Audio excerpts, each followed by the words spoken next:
Hey, howdy, hey, everybody. My name's T.S. and I write comics. And I am live talking about Hellion and Bash Issue 2, my brand new comic. Let me see if I can dig up a copy of it over here. If you like superhero comics, books like Invincible or The Victories, you're going to love Hellion and Bash. Too much stuff. Out of commission. Normally I try to stream every single day when I have a project live on Kickstarter, but I got the flu yesterday, so I was out of commission. Hellion and Bash, #1 right there, which is going to be part of the Kickstarter. So if you missed out on issue 1, don't worry, you can catch up.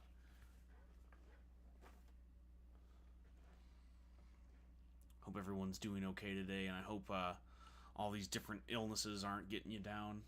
My entire family was out of commission. It stunk, man.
Hey, howdy, hey, people. My name's T.S. and I write comics. As you can see from that, I write books like Hellion and Bash, #1, Tokyo Fire, and lots of other stuff for lots of other people. My new comic book, Hellion and Bash #2, is live on Kickstarter right now at the link in the bio.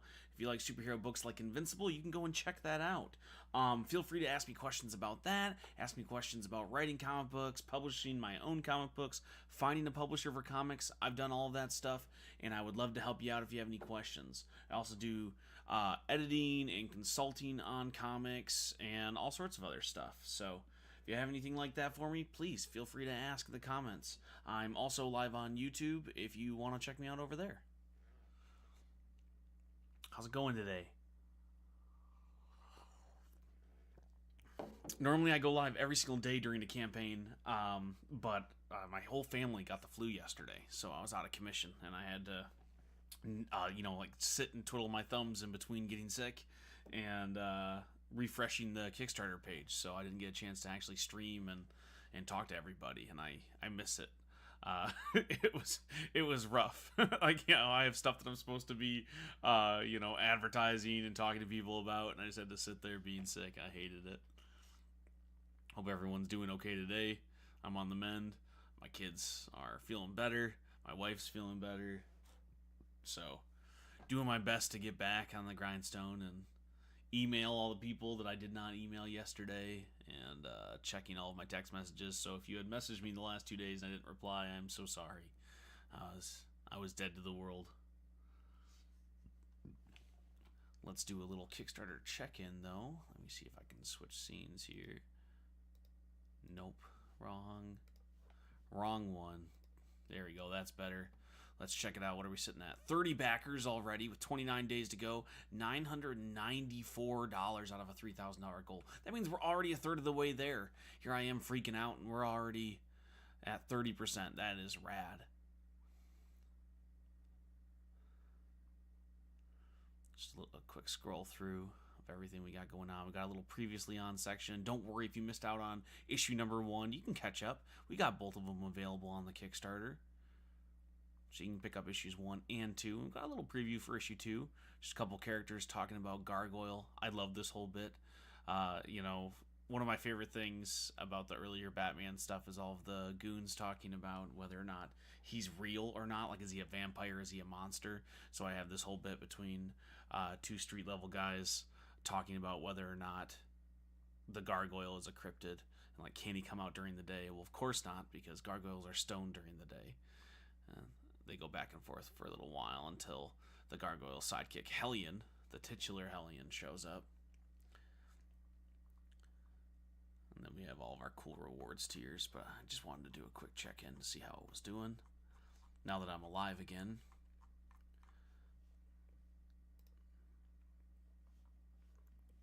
Let's see if I can bring the chat back up here. That Nerdy Papa Bear, how you doing, dude? I know I'm streaming really early for all the people on the West Coast, and I'm sorry, I know normally I wait till way later in the day, but I have stuff to catch up on, so I had to do a stream earlier before,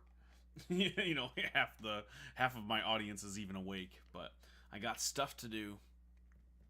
I got a screener for Captain America, Brave New World we gotta go check out, and I have comic books that I need to consult on, and I have, something like 12 scripts I got to get done in the next month and a half, so lots to be done.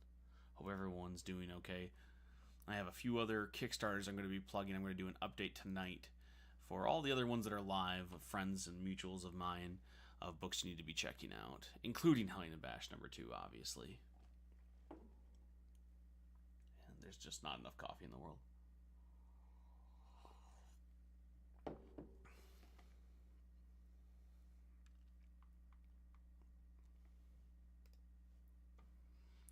Wait, you're getting screeners? Yeah, man. I'm a man about town. Of course I get screeners. And by of course, I mean, I begged a lot of people to get on several viewing lists. But I used to review stuff for a really small entertainment website called Triton XP. Really short-lived, but they were really good about getting us onto lists. So I'm still on a few of those.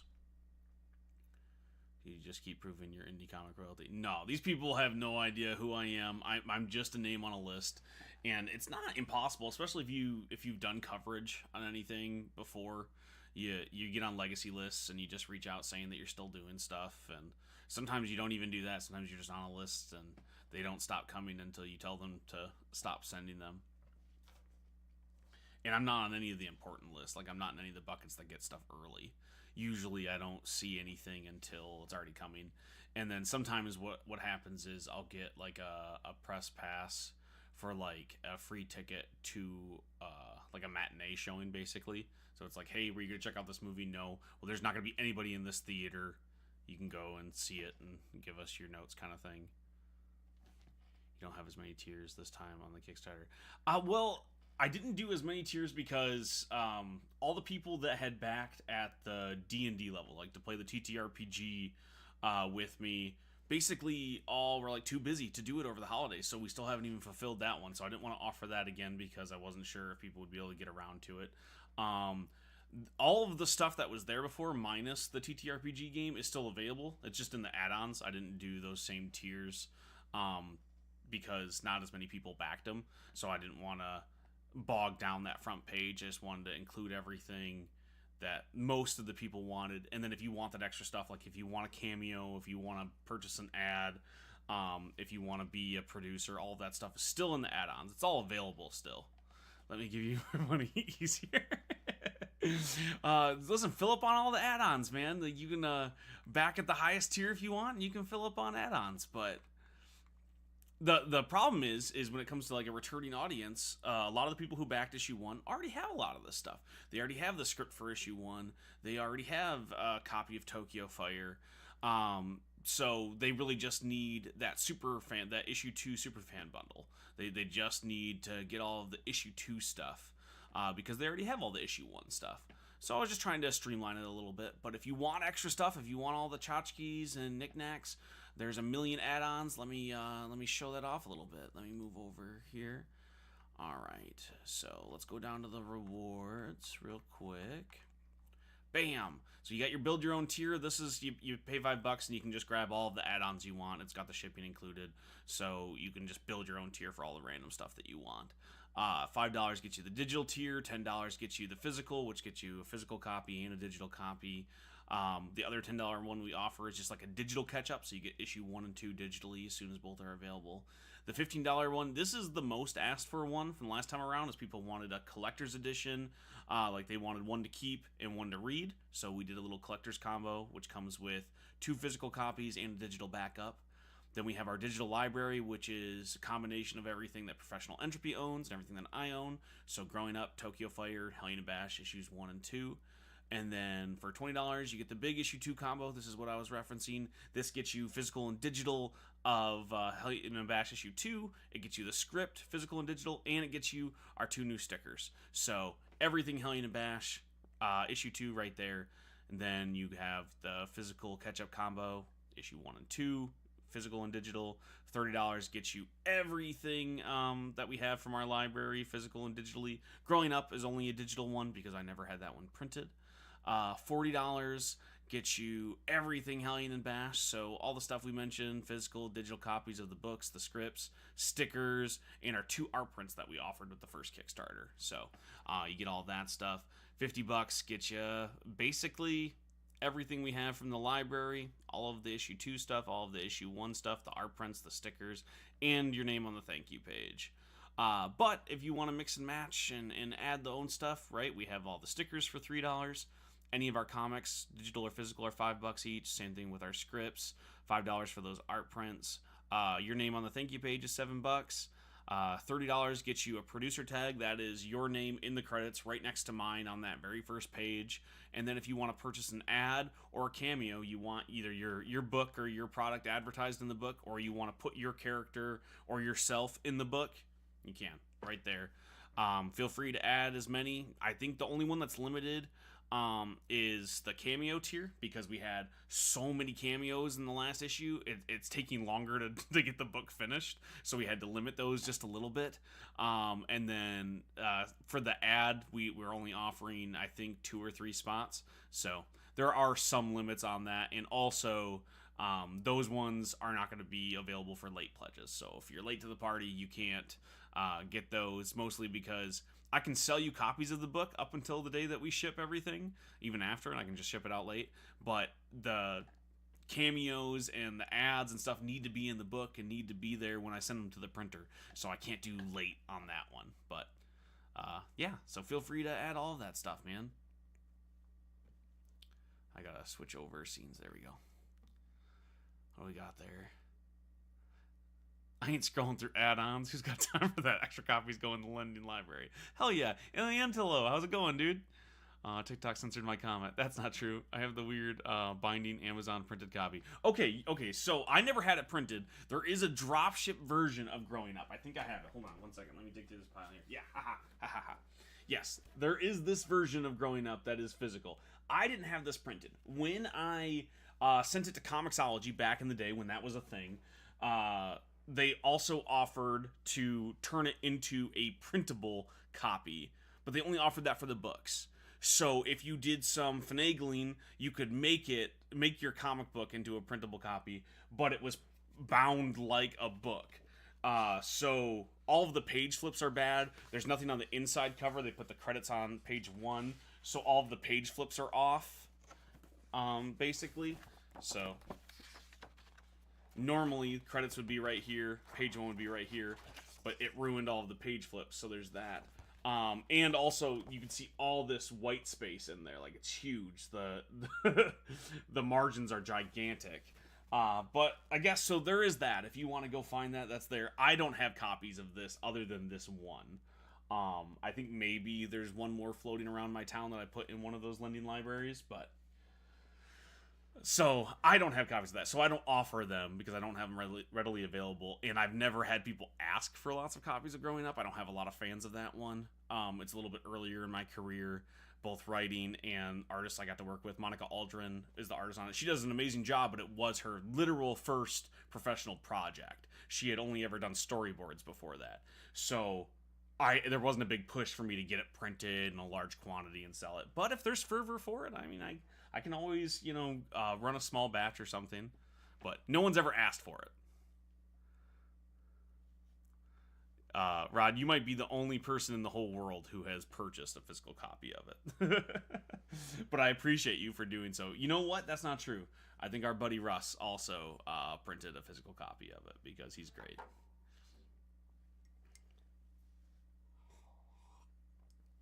I thought about doing some ashcan copies. I had to send out a physical packet. There was a couple of publishers who asked to see my portfolio but refused to read anything digital. So I had to send them the physical copies of books that I did own, and then the pitch packet that I was pitching them, I had to print out and staple myself and send to them in a manila envelope. So that was a good time. So maybe I could do that with Growing Up.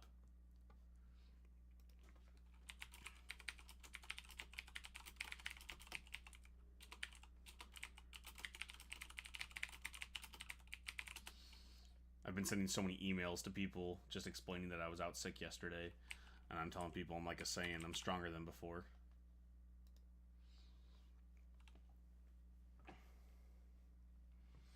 Sean, how's it going, dude? Edgar, how you doing today?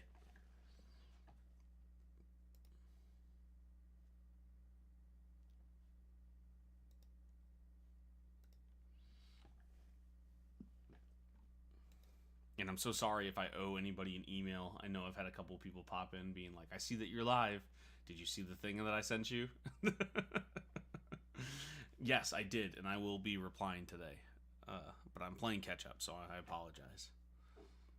You're allowed time off, bud. Yeah, you say that, but the work never stops. It's like I'm allowed to take as much time off as possible, but the work just sits there and piles up.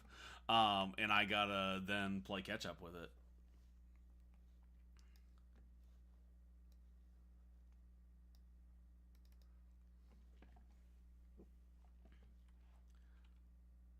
I listen. It's good to hear, Sean. I appreciate that, man, because I hustle. It's the one thing that you have to like get good at outside of the comics. You can be bad at certain parts of it, but you have to be willing to do the hustle. You got to be emailing people. You got to be working as much as possible if you want to do it as a job. Like if you want to do all of the other stuff, you have to grind. And it sucks. I never want to be one of those guys be like, you gotta wake up at 4 a.m. and you gotta work for 14 hours. I wish it wasn't like that because I hate that mentality when it comes to everything. Like, that isn't the way that you have to live your life. And I love the arts. If you create something cool, you should be able to give it to people. But if you want people to see it and you want to, make a living doing it, you do have to do a lot of that grindy stuff. And, it's annoying. I will never say that I love it, but you have to, man. And the other part of it is you can never just work on that one project. I never half-ass anything. Like, I try to whole-ass everything that I do. But because of that, I'm always working on 45 projects. So, like, that nerdy Papa Bear was in the chat. He owns Irrepressible Comics. He's working on more books, so I'm working on consulting with him for what other books he's doing next. I just did a once-over for some of the scripts I'm going to be sending him for backup stories in one of his books. I'm working on something with Mr. Fish right now, and I got to make sure that that's all up to snuff before we start pitching that to publishers. I got hit up by 3 different artists last week who want to do stuff with me, and they're all amazing. I'm lucky to be able to work with them, so I have to get scripts done for them as well so they can get to work. And a lot of it is trying to line up stuff so you can be writing a book while somebody else is drawing a book, while you've sent out pitch packets for another book. Just sometimes they all coincide and you have to do it all at once. But a lot of times you're juggling 50 different things because it never all needs all of your attention all at one time. But every single time you start a new comic book, it's like starting a small business. So it's just about balancing, and you're just always going to be busy, man. But I love doing it. I will never complain necessarily. Like, it's hard and I'm tired, but it's still the coolest job in the world. And if you do all that other annoying stuff, you get to write comic books and make comic books, and that makes all of it worth it. Even when you get the no's, even when you get the rejections, the fact that, like, if I look at my Kickstarter, I think I have 30 backers so far. That's crazy to me. Like, that's amazing that 30 people want to buy the book. We're up to 31 actually. That's so cool. Let me bring that up. Thank you so much for your support, whoever backed it. That's so cool, dude. Thank you so much. Yeah, we look at that. We're at 31 backers. $1,056 out of a $3,000 goal. That's gigantic. We're over 33% already. We're only 2 days in, you know? That's so cool. And because of those 31 people, like, that's enough to keep me going. That's enough to make me go, okay, let's get the next book going. Let's keep pitching this. It's all worth it. When you aim for the stars and you're going, oh, well, I need 7,000 people to read my book, it's like you're going to get disappointed. But if your goal is to just keep doing it, every little bit is a win. It's all XP, working towards a level up.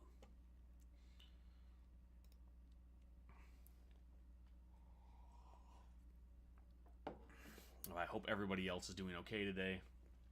I know all of the sicknesses are running rampant, all of the flus, all of that stuff. I'm heading to a con this weekend, so I was really glad that I started to kind of come out of all of the sickness haze, because this is the first time I'm going to one. And I'm not tabling because I was a little late to the party, but I am going to be walking around selling copies and just trying to meet people and get a feel for what a con is like. Going to the Great Lakes Comic Con. It's in Warren, Michigan, in case anyone's looking to hang out or whatever. But I'm excited to be going, and I was really worried. I'm like, oh, of course, I say that I'm going to go to this thing, I purchase tickets, then I get sick. And in case anyone's here from before or is watching the VOD, yeah, it's the same stream, right? Still talking about Hellion and Bash #2, still answering any and all questions about writing comics, publishing comics, finding a publisher for your comics, anything like that. I would love to help out. The other thing that I don't talk about enough, and I do get a lot of questions about, is the crowdfunding processes. Running a Kickstarter or a Zoop campaign or an Indiegogo, any of that stuff. If you guys have questions about that part, which is integral when you're working in indie comics to build your audience and to fund your projects, I cannot recommend it enough. And I know there's still a lot of side glances and people tilting their head going, really, Kickstarter? Like, it still has a little bit of a stigma around it. And I'm here to tell you that it would be impossible. And it's so integral to the process to the point where most large publishers run Kickstarters. So it is fundamental now. It's just a part of the industry. So even when I talk to some local comic book shops, they kind of squint their eyes a little bit at me. There's a little bit of judgment there when I say that this book was kickstarted. Some of them see it as like an attack on local comic book shops. Some of them think that it makes it lesser than. The funny thing, the hypocrisy that comes is when I'm talking to some local comic book shops and they're judging me and they're mad that I went to Kickstarter because kickstarting books they believe is an attack on local comic book shops. But then they tell me they don't want to carry my book because it's an indie book. Like, they don't have space for it, right? And like those two things, I'm like, well, that's why we have to go to Kickstarter. That's why we have to be there, is because when I walk into local comic book shops, they say no. And not every single one. I've had lots of awesome shops. Shout out to Spooky Lake Comics. There's so many amazing ones who have agreed to carry the book and are interested in it and want to support indie creators. But the ones that don't and then are upset that books are sold on Kickstarter, I kind of giggle at. They never quite understand the hypocrisy either.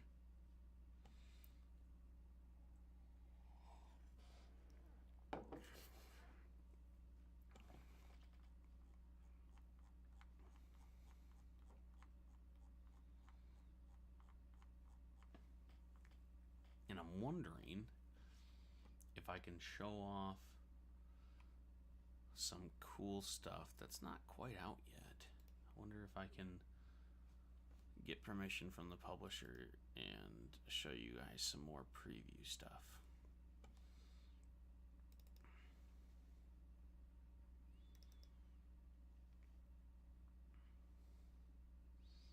don't know, because I'm bad at running all these streams. I don't know if there's anyone even in here. But if you are here, thank you for hanging out.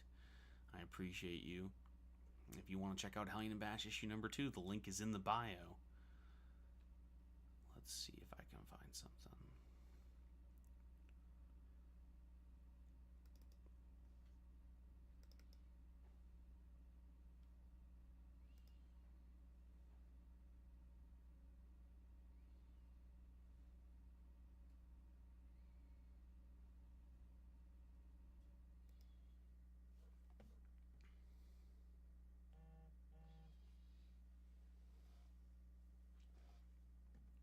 And if you have any friends who like comic books like Invincible or anything like that, definitely recommend Hellion and Bash. It's a little bit more of an adult-oriented superhero comic. It's not as gratuitous as Invincible. I don't have nearly as much violence in it or anything like that. But it's just my way to tell a superhero story with a little bit more going on in it. The whole pitch is who protects the sidekick from the superhero. So the world's greatest and luckiest cat burglar, Bash, has accidentally uncovered the superhero detective Gargoyle's secret identity. And as that secret's unearthed, other sinister secrets are unveiled, and he's joined by Hellion, the world's greatest sidekick, and the two of them have to go on the run from the superhero community, because none of the superheroes are stepping up to save this kid, so the supervillains have to. And that doesn't necessarily sit well with all of them. If Batman was abusing Robin and no one stepped up, it would leave it to the villains, like Catwoman, to have to go and do something. And the story is all about asking that question, is if we stand up to Batman, well, that's scary, right? Batman is Batman. Who's going to stand up to Batman? That's scary in itself. And if we did stand up to Batman, who stops the giant meteor from hitting Earth? Who stops Darkseid from showing up? If you stop Batman, you're also inadvertently putting the world in danger. And this is what the superheroes have to contend with. This is the question that they're asking. But the supervillains don't care. They see a kid being hurt and they step up. And that's really the heart of the story. And it's been really, really fun to write. It's drawn by Marcus Pedro, an amazing artist out of Brazil who was just killing it in Brazilian indie comics.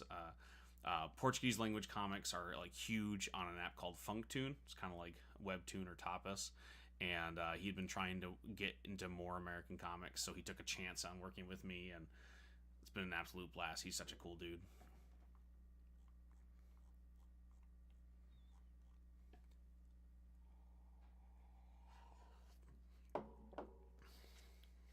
My grandfather used to say people often enjoy the view, but they don't understand the climb it took. Just have to keep climbing. Dude, that I love that phrase. That is so beautiful, and it's so true. A lot of people don't want to put in that work. And I work with a lot of younger dudes who are just getting into drawing comics and writing comics and stuff, and they're all really cool. But a lot of them don't realize how much patience it takes and how long the process takes, unless you know somebody and they're willing to take a chance on you, which is harder to do. And I don't blame anybody for giving a friend a chance, because there's so many gatekeepers. It's hard to get through. But unless you have that, you have to kind of pay to play. A lot of comic books is putting your money where your mouth is, and your time and your effort, and putting out books that you know no one's going to buy, no one's going to see, to build up that resume. You cannot get paid to make comic books unless you're already making comic books. So that's a big part of what we do, and that's a big thing with Kickstarter. Like that, it allows us to go there and get funded and to get that support and build up a community. Like we had, I think, 53 pre-saves on it. That's 53 people that were excited enough about the book to basically pre-order, right? And I mean, that is really what crowdfunding is. It's pre-ordering. It's nothing else. People like to put different names on it and different stigmas, but it's a pre-order, plain and simple. And right now we have 32 backers with $1,094 out of a $3,000 goal. Thank you so much if you backed it already. I really appreciate you, and I hope that you're excited about the book. I'm excited to share it with you, and I want you to know that you make this all possible. You make my career possible. The fact that I get to work with a publisher now, like we scroll down here, Professional Entropy, they reached out to me because they wanted to launch a comic book arm of their company. They didn't know anybody else. There are some buddies of mine. They wanted to get into comic book publishing, and because of all of your support on issue 1 and all of your support on Tokyo Fire and Growing Up and all the other books that I've done for other people, because of that, a publisher saw me and said, oh yeah, we should make this dude's comics. And I am working with another publisher called Invader Comics later on this year for a book called The Digger. And that's all because of the 32 people who have given me money on this project. It's all because of people like you. And I'm never not thankful for that. No, I'm not selling 7,000 copies, and I don't need to right now. What I need to do is sell these 32. And it means the world to me. And it's about that climb. It's all XP. Like 32 XP adds up. And it's really, really cool. Oh, you just back. Thank you so much, Sean. I appreciate you, dude. I can't wait for you to get a copy of it. I hope you dig it. I hope you love it, man, because I want you to know that I do. I love every single page that I've written on this book, and I've loved making it. And it means a lot to me. Not just your support, but being able to make this book, because it's an important story. There's a lot of kids out there that need help who don't get the help that they need. And because people are afraid of putting in that work or afraid of what it's going to mean for their life if they did try to step up and help. And people need to see that heroes don't all wear capes, right? And what we see as a superhero sometimes in these stories needs to be questioned. And this is a story I couldn't tell with Batman and Robin, right? Like, I make that illusion a lot, but I would never tell that story for Batman and Robin because I love Batman and Robin. And I don't want to... I want to suspend that disbelief when I'm reading the Batman and Robin book. But this is not Batman and Robin. These are heroes that you don't necessarily care about yet. So I feel like I can ask these questions, because if I'm going to make a book that isn't at Marvel or DC, I have to give you something that you couldn't get over there. And you could never get this story at DC because no one would ever do this with Batman. Nor would they want to. And so I'm going to give you something that you can't find elsewhere. And that's what I love about doing indie comics. There's not a lot to love necessarily. There's not a lot of gatekeepers. There's not a lot of people telling you what you can and cannot do. So that's what you have to take from it. I wish they made more money, sure. I wished I could get them in front of more people, or that comic book shops wanted them more. All that stuff. But what I do love is that I can tell any story that I want to do. And I can put stuff in there that you couldn't see elsewhere. And that's the one thing I can promise you with Hellion and Bash, is you're going to get amazing art. Marcus Pedro is one of the best artists working today, and you're going to get a story that you're not going to find elsewhere.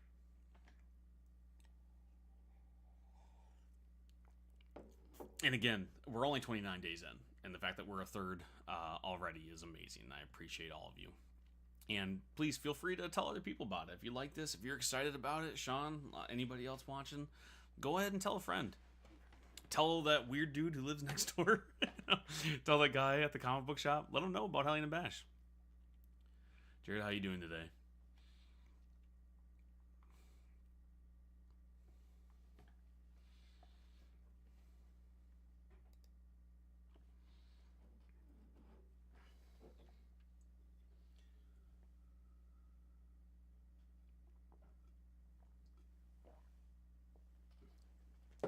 Trying to stay hydrated. Coming off having the flu. Got to keep all the fluids.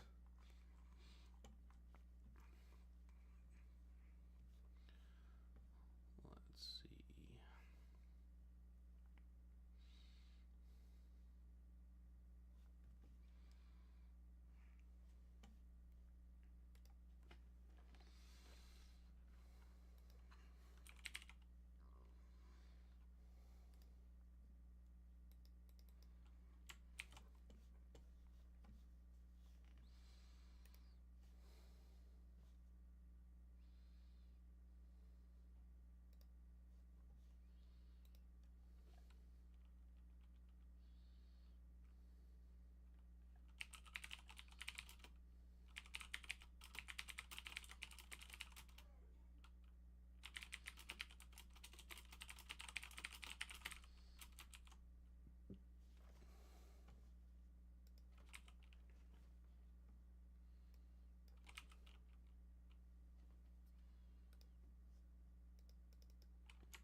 How's everyone doing today? My name's T.S. and I write comics like Hellion and Bash #1. Bam, right there. Hellion and Bash #1, Tokyo Fire, Growing Up, and lots of other ones for other people. My new issue, Hellion and Bash #2, is live on Kickstarter right now. If you check that link in my bio, if you like superhero comics like Invincible, you're going to love this one. The entire pitch is who saves the sidekick from the superhero? When the superhero detective Gargoyle is abusing his sidekick, who steps up to save him but the supervillain Bash, the world's greatest super thief. And the two of them go on the run from the entire superhero community. And it's a really fun book from there. So if you're interested in anything like that, like I said, if you like books like Invincible or The Victories, this is the book for you to check out. I've had a lot of fun writing it. Marcus Pedro, an amazing artist out of Brazil, draws it, and he's been killing it on every single issue. And we have a new publisher called Professional Entropy because so many people backed #1 so quickly. It was funded in like an hour.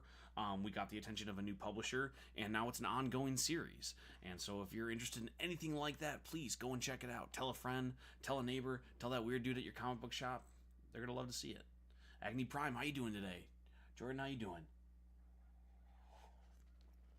If I sound a little raspy or a little tired, I'm coming off having the flu for the last 48, so I'm just a little bit, a little bit groggy. Got a little bit of that, fog, but I'm alive, and I got to get back to it. Got to get back to shilling and telling people about the book. Let's see if we do a live check-in real quick. We are sitting at, with 32 backers, $1,094 out of a $3,000 goal, so a little over 33%, which is amazing. Thank you so much to everyone who backed it. We only have 29 days to go. I say only. We still have lots of time to get this thing funded, which is really cool. And we have some amazing stuff for you this time around. I will point out, if you backed the first one of the big asks was get stickers. I didn't have any stickers last time around, and people really love their stickers for their Kickstarters, so I made sure to purchase stickers this time around. We have two really cool ones. We have one of the Pterodactyl from the second page of issue 1, and one of Yeti Man. So I'm really excited about both of those. It was really fun working with Sticker Ninja. I said, hey, I kind of want these to be clear so it looks like they're like clinging on to whatever you stick them to, and they were like, bet, and they totally understood the assignment. These look super cool. So they're like around 3 inches, but that was pretty neat. And then the other thing that we're offering is the art prints from the first Kickstarter. So if you didn't get a chance to back it the first time around, you can catch up on issue 1 in this. We include that as well, but also the art prints that were exclusive to the Kickstarter last time. So, and then we're doing some stretch goals, which we'll talk about later, but we have some new art prints for this one. We're going to do a letters page if we get enough, some concept art back matter, some really cool stuff if you're interested.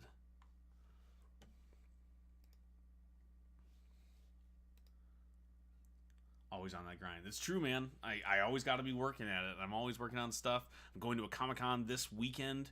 If you're at Great Lakes Comic-Con, please, if you see me walking around, say hi.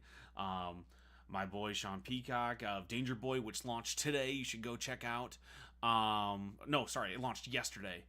Go and back that book because it's amazing. But he was telling me which cons to go to, and this was the first name up. A little late to it, so I couldn't table it, but I am going to walk around. And I'll have copies on me, too, of Hellion and Bash #1 if you want to buy a copy. Mostly it's to get used to, get my sea legs when it comes to going to cons. And just kind of get used to the environment because I'm not a big con guy. I haven't really gone to many. I don't really leave my house, period, let alone going to conventions. So this is going to be a big one for me. Did you ever watch Pirates of Dark Water, and how hard would it be to buy that at P and have you write it? A new story for that world. Listen, have I ever seen Pirates of Dark Water? Of course I have. I freaking love that show. I would love to do something like that. I imagine it would be very difficult for us to buy Pirates of Dark Water. Probably outside of our price range. But Agni Prime, if you're in the mood to do some pirate stuff, I could just write you a pirate story and you could draw it. I think that we could do that and have a lot of good times with it because what would we really be purchasing there? Like, we could purchase it to be able to tell a story with that specific crew and to maybe capitalize on that IP, but I think we could tell a pretty badass pirate story with or without that. So if that's something that you're interested in, I know we've talked about lots of other stories in the past, but that'd be one I definitely would be interested in writing for you. you'll have to hit me up offline and let's talk about it because I love pirate stuff. Um, my wife's always giving me crap about doing a pirate story because she also loves pirates. Anthropomorphic animal pirates, heck yeah! Listen, exactly everything within your wheelhouse. I love what you do with anthropomorphic animals. I love what you do with like your scenery. And if you're, I haven't seen you do boats. Do you do boats well, Prime? Because if you do boats, I think we're golden here. Um, the question becomes: do we try to pitch it to people, or do we try to kickstart it ourselves? I dropped some boats for you. Oh, see, now we're talking. Now we gotta be making this. We could do some pirates. I obviously it's like the romanticized version of pirates. It's not really what pirates were, right? But I've been obsessed with pirates ever since Princess Bride when I saw that as a kid. And I know you don't get a ton of like seafaring in that show, but I loved everything pirates since then. And Pirates of the Dark Water is amazing. I loved Sinbad. I love all of those things. So I think we have some good times. Let's talk about it. Let's make that happen. You always come with such good pitches. Merchants of the High Seas doesn't sound as cool. No, it really, really doesn't.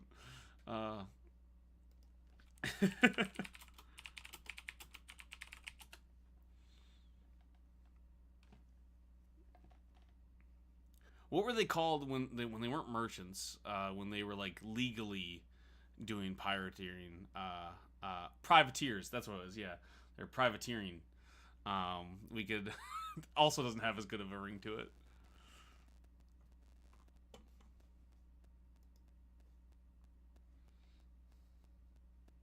Privateers. Yeah, doesn't quite have that same oomph to it.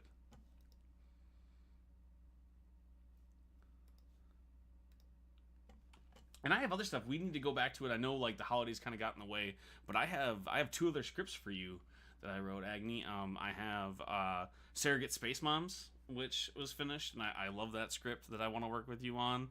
And then I did one in your, I don't even know what to call it, but in your really awesome pitch of a world that you sent me last year. I had a lot of fun writing that one, so we have lots of stuff to work on if we have time. And that's part of the business of comics, right? Like it takes us so long to get these books made and to either find a publisher or publish them ourselves. So many people who work in comics, we have so much stuff sitting on the shelves. That's something that I talk about with most of my comic creator friends. Is if you're doing the work, if you're putting in the hustle, it's like we all have stuff sitting on the shelf that are like fully finished, fleshed out, ready to go to print. Usually, that not necessarily won't ever see the light of day, but it'll be a long time. Like some of the books that I'm pitching right now to publishers, I wrote the first issue of years ago. But it's taken that long to get traction. Um, it just is how it goes, man. It takes a long time. We're all working on so many different things.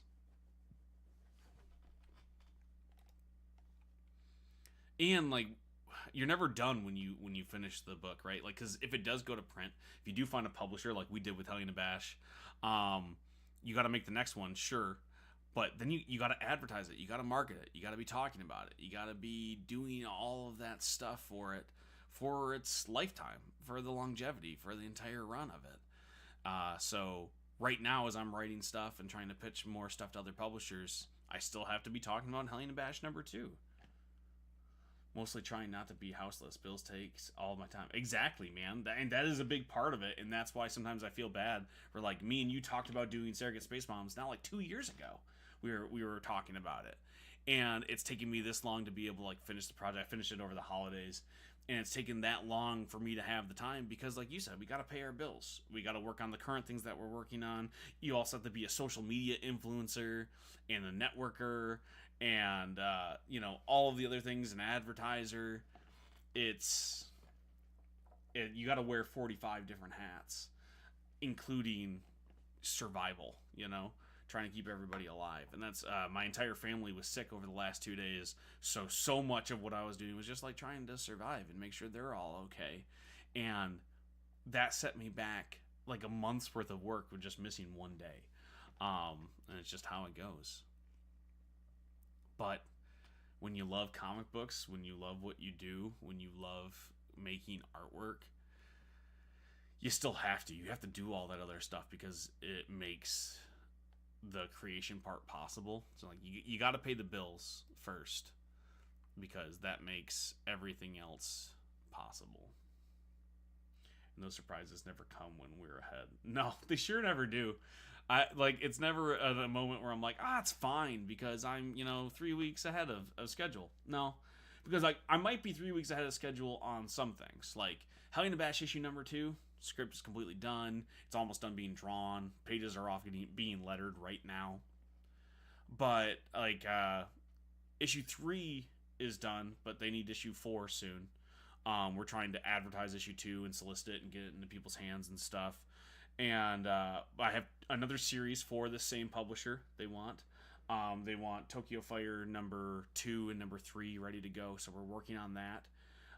Exactly, so we're trying to do all of that stuff, and then bam, the water heater bursts. Knock on wood. Our roof starts leaking. Somebody gets sick, then you get sick, and then the person that was sick the first time gets sick again. And it's just how it goes. It's part of living where we live and living how we live. And the reason why I call my company what I do, which it'll get me knocked on here, I'll call it CBK, but Can't Be Killed Creations is the name of my company. And it's because no matter what of that stuff happens, if I get setbacks, it's okay. Just keep working, right? Like we could have given up on all the ideas that we've talked about because all these other ones took off or because other stuff got in the way. But I didn't, right? Like I kept working on them, and I won't give up on working on comic books just because there's a setback. You can knock me down, but I won't stay down. And that's a big part of it, is you don't lose, you don't fail if you don't give up. You hit setbacks, and it takes a lot longer sometimes. Like I'm gonna be 32 this year, and sometimes I get a little bit worried. Like I'm late to the game. Like it's too late for me to be a comic book creator, right? There's so many people, but by the time they were my age, have published 30 books. They're already working for Marvel and DC and have their first successful Image book and all of this stuff. But I'm not them, and it's not too late. I just gotta keep working at it. And if it takes me until I'm 100 to get some traction, that's okay, because I have 32 backers right now for this project, and that's amazing to me. I have 32 people that are excited about getting this book, and you got to take that as a win. That's 32 people that are interested in my book, and they wouldn't be here if I didn't have a book, if I would have given up. And I'm thankful for all 32 of them. Like they make it possible. You make it possible for watching. Bug Boy, thank you so much, dude. I really appreciate you. That's a cool looking heart. I'm so far behind the curve, you never have to worry. I'm 50 and just started. You're ahead of the game. Listen, you might be 50, but your artwork is timeless.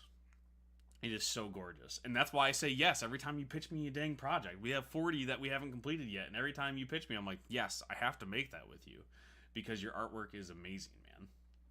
And something that I was talking about this with one of the publishers I'm working with, they were kind of asking, why now? Like, why am I proliferating through the indie scene now? And I wasn't, 10 years ago. And I think a lot of it is I wouldn't have been able to. I couldn't have made half the stuff that I make now when I was younger. I didn't have the drive. I didn't have the life experience. I didn't have the care to understand the responsibility of creating stuff like this and to take it as seriously as I do and to do the hustle, especially not until I started having kids. I think growing up really happened when I had 2 kids, when I had to kind of push myself down when it comes to like my ego and my needs and put them first. That's when I became able to do something this seriously, because artwork is so much responsibility. Creating something like this, like if you don't provide, if you don't do it, you starve. And sometimes that's okay when you're younger, but when you have kids, it's not okay, because you gotta feed them. You have to provide for them, which means you have to keep them alive and yourself alive. And if you can do that, then you can do anything, right? And because of becoming a dad, it's made me able to do the stuff that I do. Plus, I think it informs my artwork. I think I tell much better stories now that I've had this much experience. And just one more, right? Exactly. Hey, I got you back like that. Oh, thank you so much, dude. I really appreciate it. Thank you for checking it out and backing it. And that means a ton. Thank you. I hope you enjoy it. I hope you make it worth it to back it. I hope I make it worth it for you to back it, man. Thank you. And you know what, Agni Prime? I feel like it's just one more, but by the time we get rolling on all of these, there'll be 4 more. That's how it works every single time. Well, I was late last time. That's fair. That's fair, man. But you know what? Because of you specifically, because of the conversations we had last time, because you weren't there around it, the first one, is I made late pledges available for this project specifically. So if you want to back Franklin and Bash, you can do that this time around. No worries if it's a little bit late. The only 2 things that you can't do late is you can't, let me bring up the Kickstarter, is you cannot purchase a cameo or an ad this time around when you're late. And that's not me trying to be a butthead. That's because when the campaign is done and the late pledges start rolling in, I can get you a book. I can ship out a book late. The book has to go to the printer. That's part of what we do the Kickstarter for, is to pay for the printing of the book, which means it has to be done, which means I cannot be offering a new cameo or I cannot be offering another ad in the book because it needs to be at the printer by then. So that's the only thing you can't do late. But I made sure all the other stuff is available late. Absolutely, we'll be bored with these ideas by then, and we'll have new ones. Dude, I mean, sometimes that's the danger of it, right? Like, I know that you're not as excited about Surrogate Space Moms as much as you are about our new pirate idea.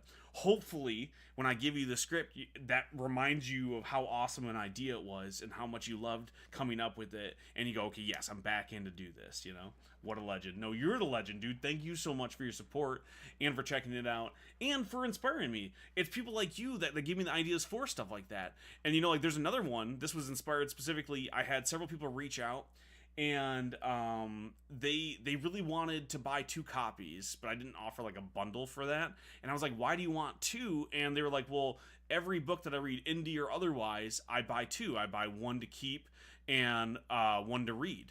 So they can have their collector's one that they keep mint and one that they can open up and mess around and let a friend borrow. So I made the collector's combo specifically for that. You get 2 physical copies, 1 to keep, 1 to keep mint, or 1 to read, 1 to keep mint, and then a digital backup so you can go back and check it out whenever. I can't wait for the rekindled spark feeling. Listen, I hope it happens, man. I hope my script is good enough. 1 to rock and 1 to stock. Oh, I love that. That's so rad, dude. But it's because of that stuff. It's the same reason why I carried stickers this time around. Like, I didn't care. I like stickers and I buy stickers for stuff, but my main focus was getting the book made. And one of the biggest asks was like for add-ons and merch. One was t-shirts, and t-shirts were just a little bit out of my price range this time around. But I was like, I can do stickers, because that was the other big thing that people asked for was stickers. And I was like, well, I can do stickers. I can make that happen, especially with the help of the publisher. So, I worked with Sticker Ninja to make these 2 stickers because people asked for it. And honestly, way better margin on stickers than there is on comic books. So if you want to help me out, buy a ton of these stickers. Or the other one that you make a lot more money on, just when it comes to like the profit angle of it, is digital comics. Every copy of the digital comic that I sell for $5 is way more of a way better margin than it is to sell the physical copy. Now, is the physical copy cooler? Definitely. Do I just love having a physical copy of my books? For sure. But it costs a lot of money to print comics, so that's like a little bit behind the scenes on like the actual like business of it all. But honestly, the way that I run all of these, and our publisher, Professional Entropy, has been so cool about it, is that we kind of aim for break even anyways. The only people that really get paid on these projects are the artist and the letterer. Mike Stock and Marcus Pedro, amazing people who deserve to get paid. I don't get paid up front for any of this stuff, neither does the publisher. The Kickstarter basically lets us recoup our costs from paying the rest of the team, and then only after does it get recouped do we start splitting profits of any of it. And let's be honest, there's not a ton of that, right?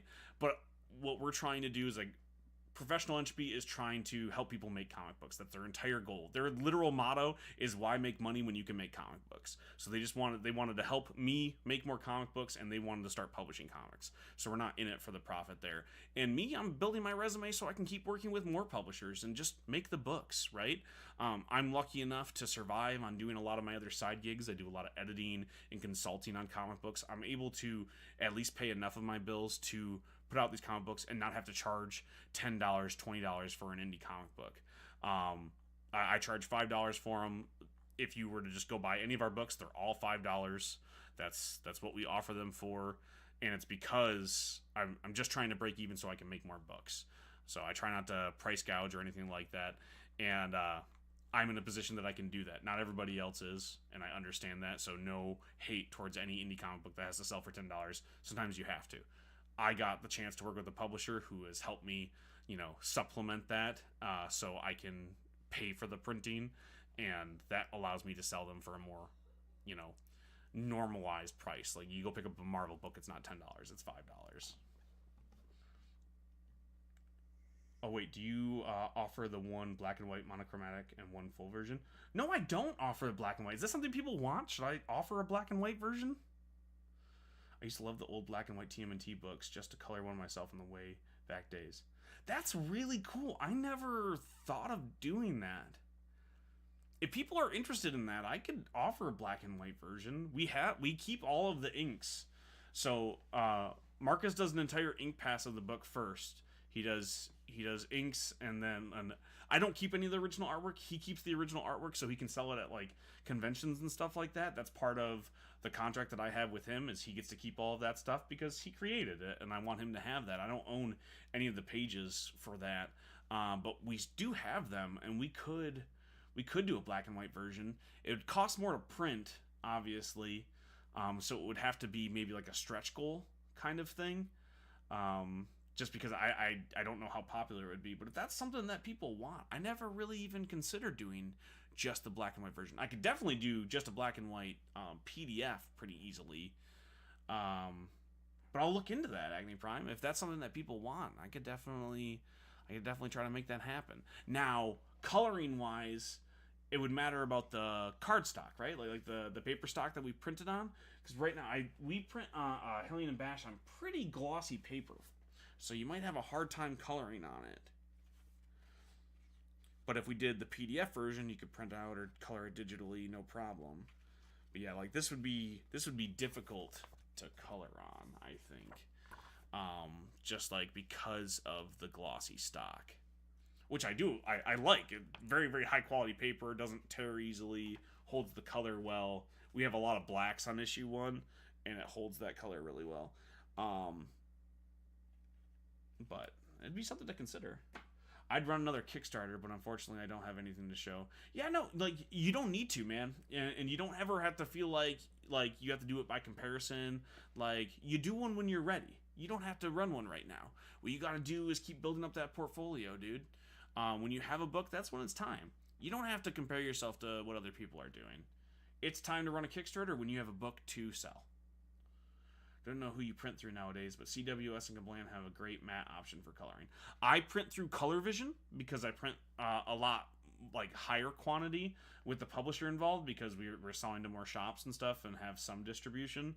So I went with Color Vision. That's also who is printing The Digger, which is publishing, or Invader, which is publishing The Digger for me later on. They print through Color Vision. And again, just like better margin on cost per copy. Because we're printing such a higher quantity. But if it's a small print run, that might be something to look through for CWS or Kablam. I didn't have a great time working with CWS in the past. They were having some, growing pains last time I worked with them, but I'm not opposed to it necessarily.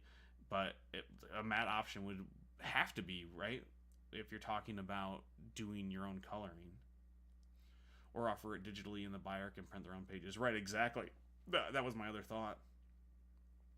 Have cameo of Bash robbing legally distinct lawyers from other works like Daredevil, Harvey Specter. I love that so much.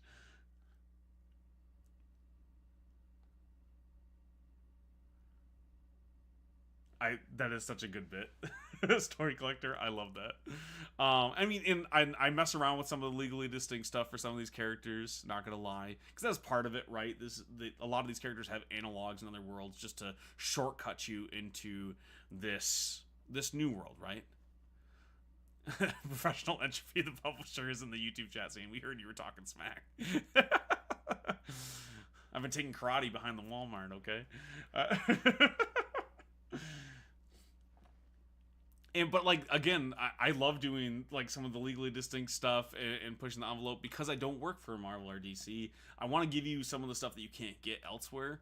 And we don't have a team of lawyers telling me that's a bad idea, so I get to do stuff like that. We have a lawyer. We have one single one. She's very, very helpful. Hellion and Bash, let's go. Yoo-Hoo Comic Review. Go check out Yoo-Hoo's amazing reviews and essays all over the internet, but especially on YouTube. Killing it over there, dude. Love all of them. You have any panels coming up? I'm going to cons this weekend because of you and a few other people who are like, you need to be hitting up cons. So I'm going to my first one this weekend. Not paneling yet, but we're working towards it. And I'm not tabling either because I was late to the party. This weekend is Great Lakes Comic-Con. It's in Warren, Michigan. If you want to come out and say hi. I'm not tabling. I'll just be walking around like all of you other people. But trying to get my sea legs on it. I'll probably bother some of my friends who are tabling there and go, hey, can I sit here? Just because I don't want to walk that much. But yeah, Great Lakes Comic-Con in Warren. It's in the Macomb University Expo Center. Michigan is a little far away from me. Maybe next time. What? You don't want to make the drive from Texas this weekend for a very, very small convention that I'm not even tabling at? I thought we were friends, Yoo-Hoo. What the heck, man? Apply to panels, bro. I think you'd get in. I plan on it. I'm working towards it. This one was just like the first one that was up, the first one that was available. So I was like, yep, I'm in, bought tickets. I even reached out to them to see if I could get a late table. And unfortunately, there just wasn't enough room, but they were really responsive and really nice. So I'm working at it. I'm going to be doing it again, inspired by you doing those panels. It's not going to be as cool as yours because you have a lot more important things to say. And for me, I think a lot of it, the ones that I was pitching were basically, hey, this is how you start working your way up through the indie comic book circuit and how you can work towards getting a publisher. Because that's all I can speak to, right? I can't give people advice on breaking into comics because I wouldn't say that I've broken into mainstream comics, right? I don't work for any of these giant publishers, but it's all XP and I'm working my way towards it. So I can tell you about my journey so far.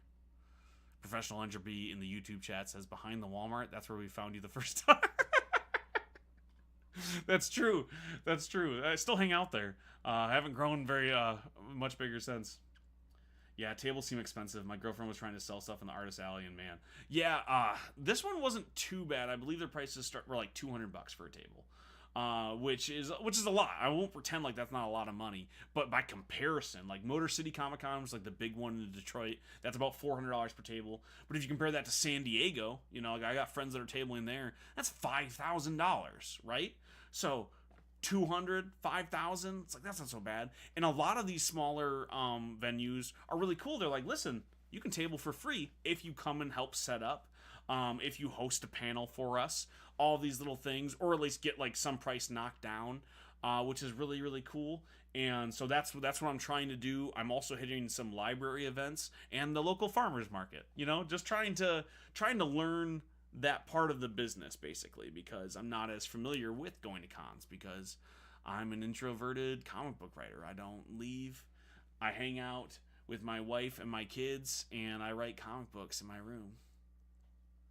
I'm saying though, bro, just a panel talking about the advice you give on live comic creators would be maybe. I think so. Only one way to find out, right? And I haven't had a lot of other people popping in here asking writing questions, but always feel free to ask those. Like you who says, like I do try to answer those a lot.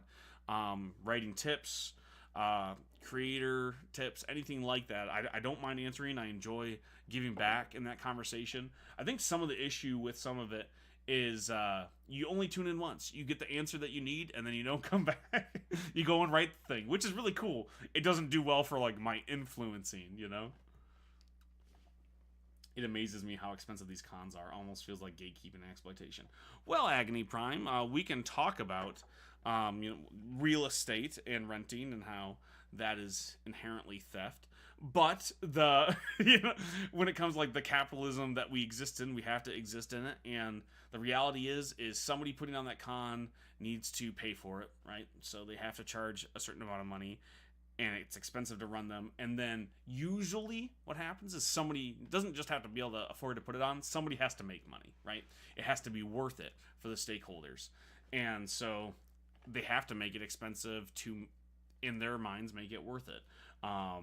And it's just the way that it goes. So either they're trying to break even or they're trying to make money. It is just the way that it is. The alternative is to do one yourself. Hey, new story trope, the Pirates of the Lightbox convention. Oh, I love that, dude. And, the cool thing is, because there's a lot of us that know the same truth as that we talk about, right? So there's a lot of the smaller cons that aren't super expensive. Like the one that I'm going to, Great Lakes Comic Con, not really there necessarily to make money. Most of it is break even. Most of it is to have a con that doesn't cost as much as, Motor City. So, all of their money basically goes to getting the people who are helping exhibit, paid, and to make sure that they can have the convention center for 3 days. I have looked into the anime cons. That's where partly where I was pitching doing some panels. And a lot of those smaller anime cons are trying to reach other places, so they're trying to do more comic book stuff, which has been cool. So I appreciated the tip. Unless you're invited, it's harder for smaller creators. It's really true. Even when you're invited to some of them, it's like, we'll give you a table, but you still have to pay for your travel to a lot of those places. You still have to pay for the product that you're going to be exhibiting. You got to make sure you have product to sell. You still have to market it. It's not a cheap part in any way, shape, or form. But it is part of it. I could sit here and complain that I got to go table or that I got to pay for these cons, but I signed up for this job, right? So I'm not going to complain about it. It's just the truth of it is. It's expensive, but it's a necessary part of the business that I joined up for. So I gotta go table. I gotta go look into anime cons. I gotta ask them if I can panel. I gotta ask them if I can table. I gotta ask them if I can show up. And hopefully that helps my career. That's just the way that it goes. Danny Strider, how you doing, dude? Well, when I win the lottery... See, I don't play the lottery. Every time I think about playing the lottery, I put $1 in the bank account. Or more likely underneath my mattress. But you don't know where my mattress is. Well, if it isn't Lex Luthor's little brother, T.S. Luthor. Yeah. It's Lex, and then Tyrannus, and that's me. I've also always said I'm going to be a panel with other indie creators. Yeah, I've enjoyed reaching out. Again, this was Yuhu's idea, was telling me, hey, I need to do these. And then I had reached out to some people like K-Pop Junkie, shout out to her, and Sean Peacock of Danger Boy, and Peppermint. And I was like, hey, you're local. Which local ones should I be going to? Same thing with Andrew Bowman, TTRPG creator. And I was like, which one should I be going to? How do I get started? And they were all super helpful and gave me lists and which organizations to work with. Yuhu gave me people to pitch my panels to. And that's how I'm going to one this weekend. And that's how I started to get the ball rolling. And I'm building a tentative calendar with all of these events. And working with my publishers going, hey, can you help me pay for some of these events? Can you just outright pay for some of these events? Can you help me afford to travel to some of them? And some of these, I'm going to try to not just panel with other indie creators, but split the table costs. I don't need a whole table. I have 2 books that I'm selling, right? I don't need a lot of that real estate. So just trying to work together with all these people, because we're all in it together. We're all trying to do the same thing at the end of the day, which is create. And people have been extremely helpful and awesome. I hope it networks for Rivers of Gold. I'm finger flipping hope and people. Unfortunately. Oh man, that's amazing. I love seeing people helping one another. Yeah, people have been so rad. The second I said, hey, I want to do cons, like I said, Yuhu gave me an immediate list of hey, reach out to these 5 people, ask them if you can panel. I asked Sean which ones I should be going to, and he sent me a Google Doc that was like, this is the list that you're going to. These are their dates. It's been so rad. It's amazing. So what's the tier on KS to give him a canonical pet juvenile T-Rex? Oh man, it's got to be a high tier. I gotta get the rights to Lex Luthor first. But one day we do have a really rich villain. Let me see if we bring it up there. What's been the most fun thing to deconstruct about the Batman-Robin dynamic with Hellion and Bash? I don't know about fun. The entire thing has been fun to deconstruct, and I've talked about this before because I'm asking the question of, should there be a sidekick when it comes to these heroes? Because as a father, as a person who wants to protect kids in society, you're creating a child soldier. You're putting them in harm's way. That's the name of the job, right? And that's not a question I want asked necessarily with Batman and Robin, because I want to suspend that disbelief, because I enjoy Batman and Robin. I enjoy Green Arrow and Speedy and Wally and Flash and all the other ones, right? But with Hellion and Bash, I can look at it through that lens, because as much as I love these characters because I've created them, these are characters that people don't have a reverence for, so they're a little bit more open to looking at that. So I've enjoyed breaking down the actual dynamic of parent and child, right? What does it mean to have a kid, and what do you owe them? And inherently, you have Gargoyle and Hellion breaking that dynamic. Gargoyle can be, if you're looking at it objectively, just seen as a bad dad. He's putting this kid who he's in charge of in danger. So, like, there's already that aspect. But when you look at the more positive scenario, which is the Hellion and Bash relationship, you have this parent who's not only trying to keep things fun and lighthearted for this kid that he's essentially taken on the run and adopting, but you have him trying to teach him that not everything he learned was bad. And it's a little bit less like Batman and Robin at a certain point, and more like Alfred and Robin, right? Is you have this other dynamic there, or Superman and Robin, if you go back to like some of the earlier modern comics, or the Silver Age dynamic, where you have them trying to show that the world is not all bleak and awful, and even though they've seen some terrible things, that there's still joy to be had there, and that everything they learned doesn't mean that they owe their life to fighting crime, right? They're just a kid, and they didn't ask for this necessarily, and that part has been fun.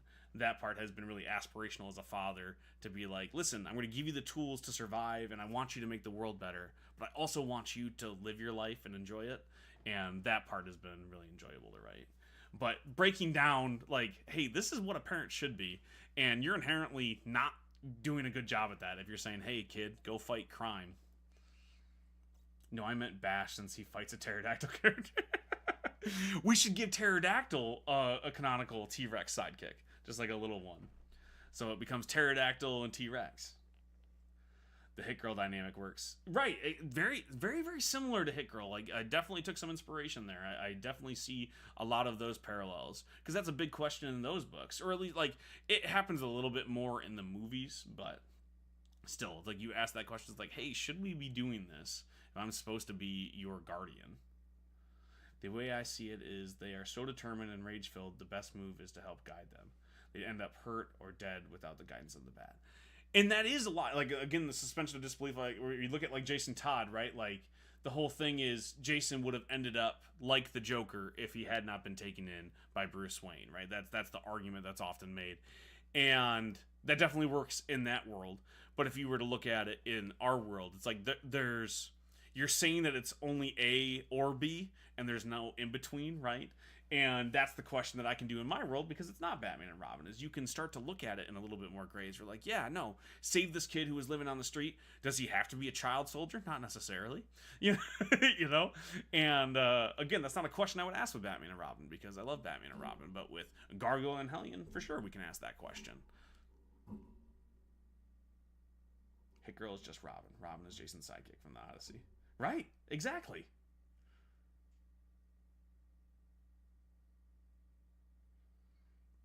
And the other thing with Hellion and Bash and that comparison is a lot of it isn't just Batman and Robin's relationship under a larger lens.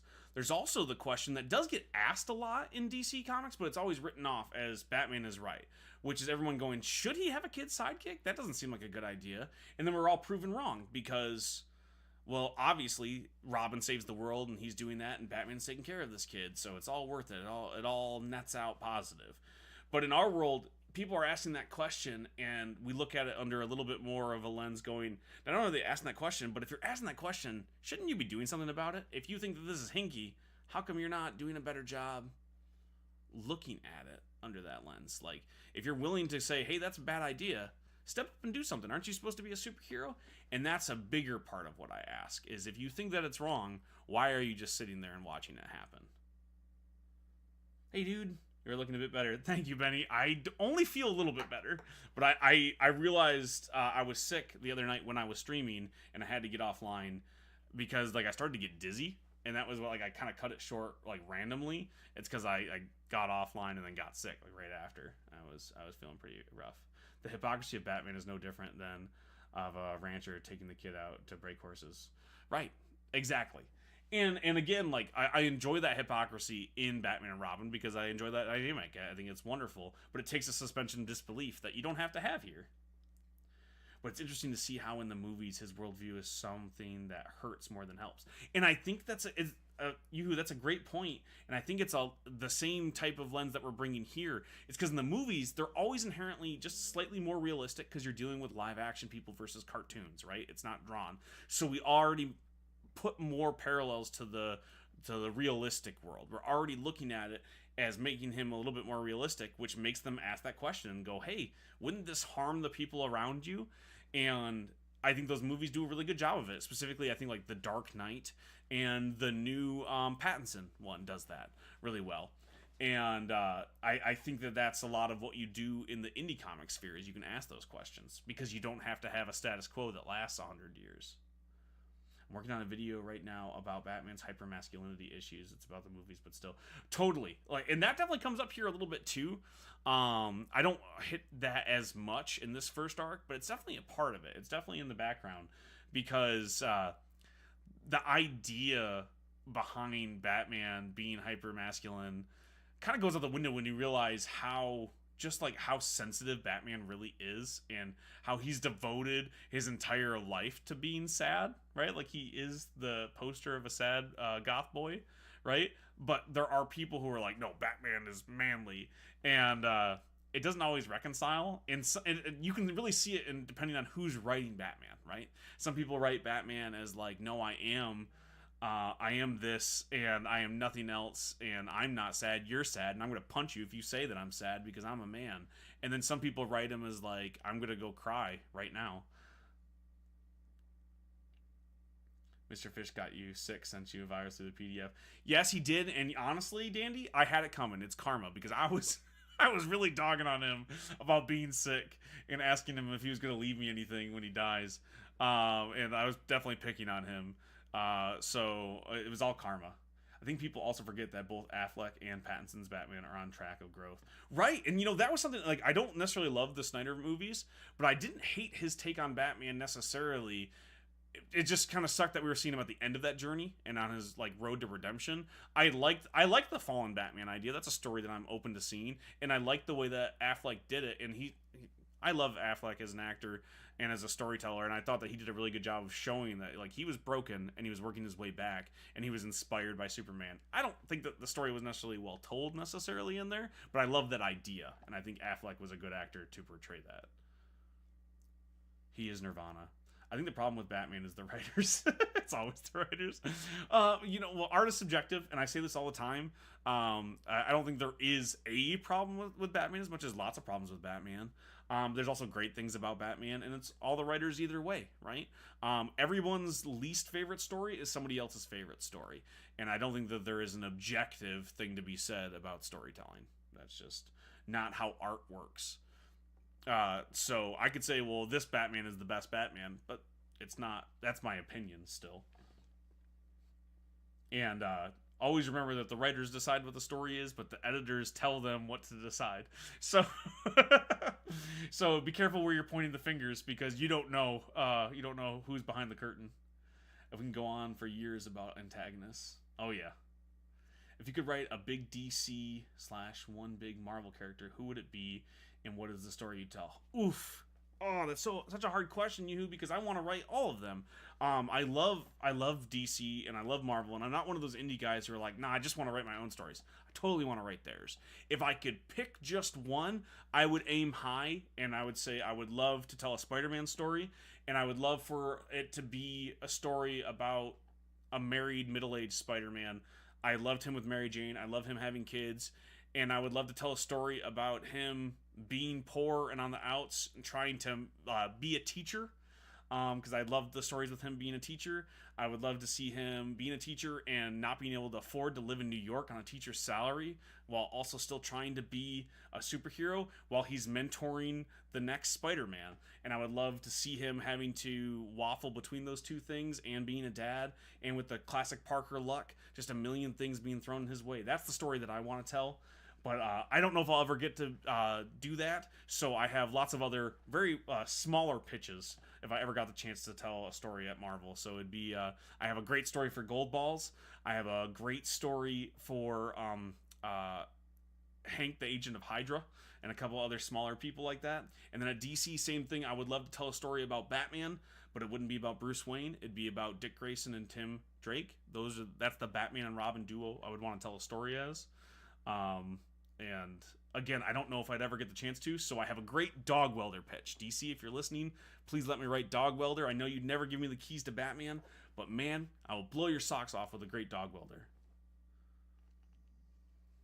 Hire me and TS to write a Batman run or two, different runs that are parallels of one another. Heck yeah, man. That same idea is what made Incredibles successful. Listen, it is. And I grew up on things like Incredibles and the Fantastic Four, and when I was a kid, Spider-Man wasn't. I never read a story where Spider-Man was in high school until I was almost like 16. And even then it was like flashbacks, right? Spider-Man was an adult with kids. When I got into reading comic books, I was reading Spider-Girl, right? Like, he wasn't even the main Spider character. And that was the majority of the Spider-Man that I knew, right? Like, he was going back and forth between being with Mary Jane. At one point, she was pregnant. I grew up with the Clone Saga and stuff like that. So I love Homecoming, and I love all of what the MCU has done with them, but when it comes to relating to, it's not necessarily in my wheelhouse. When it comes to the status quo stuff, I much rather see him growing and moving on from that part of his life, and watching him deal with the ramifications. You still don't need to change the core of him. He still has the Parker luck. He's still not doing well. He's still not making money, but you can introduce those questions as an older Peter, and I really, really enjoyed that. They kind of messed with it with the new Ultimate run. I definitely enjoy the new Ultimate run, but it's not necessarily about his home life. It's not like a slice of life story or anything like that, and I think that would be a good time. But again, we don't have to worry about any of this because they're never going to give me the keys to Spider-Man. But hire me, and we'll get some really cool Gold Ball stories going. Where's my Super Zootropes Pure Gold? Speaking of which, how do you feel about Chasm? I love Chasm. I love Ben Reilly, period. Just, you're never going to hear me say a single bad word about Ben Reilly. My son's named after the Scarlet Spider, so just like, that should put that into context for you. But I love all of the extended Spider family and the Spider Bros. Ben Reilly, Kane, Spider Side, we can go crazy with it, but I grew up with those. So do I necessarily love where they've gone with Chasm? I don't think it's the story that I would have told with them, but I will love Chasm, and I would love for him to come back wearing the hoodie again. That's what I would love to see. But yeah, love Ben Reilly. But guys, I have to go. I got a screener for Captain America Brave New World. I gotta go check that out. And I have lots more comic books to write and pitch. Thank you so much for the awesome questions and checking it out. One last chance, if you haven't yet, go and click the link in my bio and check out Hellion and Bash issue number 2. And don't worry, if you haven't checked out issue number 1 yet, you can get both on the Kickstarter, okay? So you can catch up. There's lots of other cool goodies on there. But yeah, go check it out. Gotta go. Was it something I said? It was nothing you said, Cliff. Thank you so much for joining right at the end. How dare you? Imagine with the new color palette, straight heat. Right? Oh man. Love you guys. Thank you so much. See you later, Danny, Agni, Yoo-hoo. Have a great one, guys.